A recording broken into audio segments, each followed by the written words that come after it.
Hi, I'm Ian Brember. Welcome to Big Hat Bushcamp, where we run bushcraft and wild camping courses for children, families, and frankly anybody that wants to get outside and doesn't really know how. This is the first in a series of Campfire cookery videos that we'll be running. We teach lots of skills, but campfire cooking is definitely one of our favorites, and frankly there are enough videos on the internet teaching people how to light fires and put up bashes. So we're going to teach people how to cook over a campfire, because we don't believe in roughing it, we believe in feeding ourselves very, very well. So we're going to be using various methods, using cast iron cookware and improvised cookware, cooking without cookware, one of our favorite activities. And to start off, we're going to teach you various methods for baking very simple but very tasty and effective breads. We're going to start off with Dutch oven bread and then move on to various other methods that you can improvise even if you don't have that particular item of equipment. Right, well, these first few videos are going to focus on bread. There are hundreds of different ways of cooking bread, thousands probably, and the common ingredient in most recipes is flour and water. And you can cook baked bread if that's all you've got. But the recipe that we've developed to make it a little bit more tasty and pretty much bomb-proof, doesn't really suffer if you add a bit too much of this, too little of this, cook it, bake it for too long, bake it not long enough, it's fairly foolproof, is flour, water, bit of milk powder, a little bit of salt, a little bit of sugar. And you can add plenty of things to that to then enhance the flavors. For example, garlic powder to make it garlic bread, a bit more sugar and some chocolate to make it chocolate bread, or as we're going to be doing today, cheese and bacon, because the first thing we're going to bake in a Dutch oven is going to be cheese and bacon bread. So, first of all, before we start making up the dough, what we want to do is prepare the bacon. So we've got here in the Dutch oven, with a drizzle of oil, we've got some cooking bacon. Cooking bacon is the bacon that wasn't cooperative enough to be the right shape for sandwiches.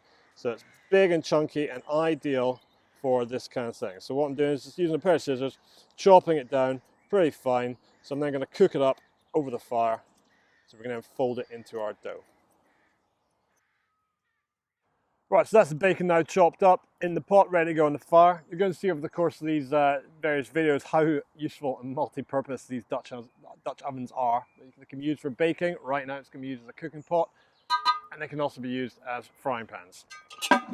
So use the lid lifter, get it on the fire.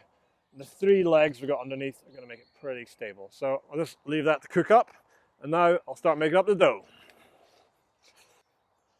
Right, so before we add our cheese and bacon, here is the basic recipe that we use for bread.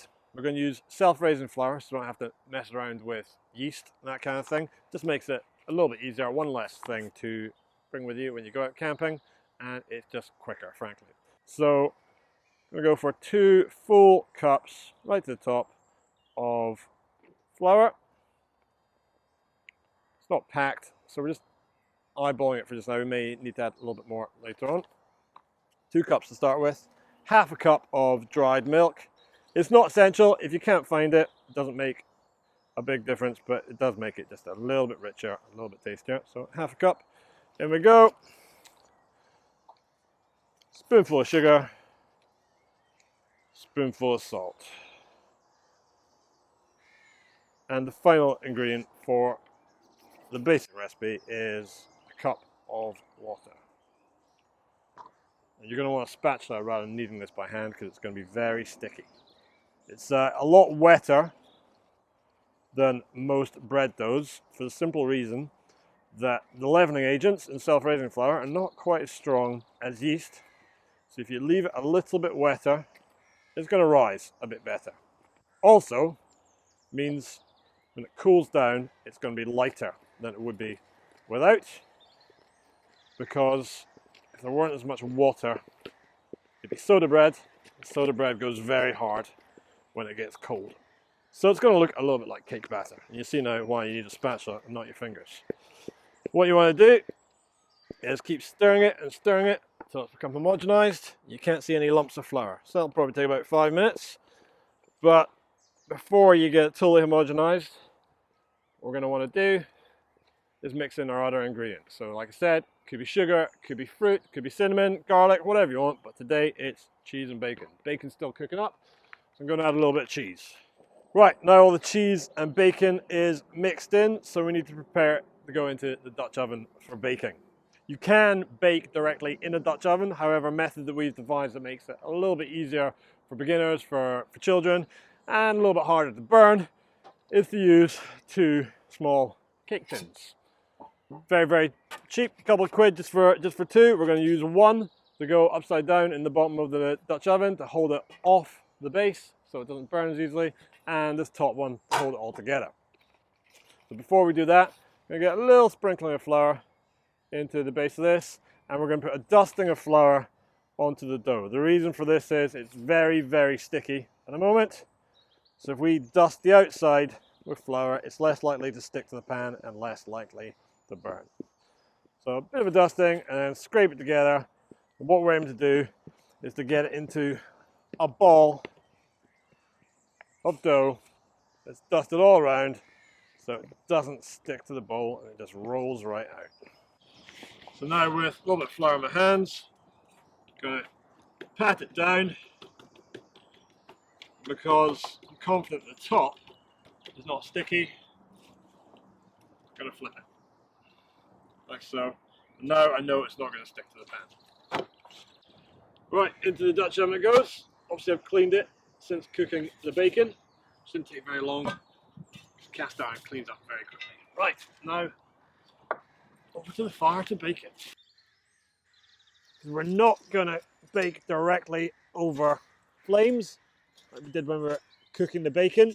We're going to bake over hot coals and ash. So what I'm doing now is with a shovel, moving all the big burning chunks to the side, just preparing a bed of hot ash, fine coals, and that is going to go right there.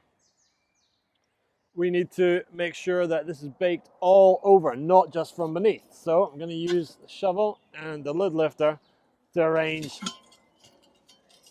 the burning bits of wood on top. And that's the beauty of a Dutch oven. Now a loaf of bread like this usually takes between 20 and 50 minutes to bake. I know it's quite a discrepancy, it really just depends on all the conditions, how hot the fire is, etc. Right, that's the cheese and bacon bread off the fire. It's been about 20-25 minutes. Looks like a loaf of bread on top. Let's find out how it looks on the bottom. Looks like a loaf of bread. Find out how it looks in the middle. Looks like an awesome loaf of bread. Right. Dave, you going to join me? Yeah.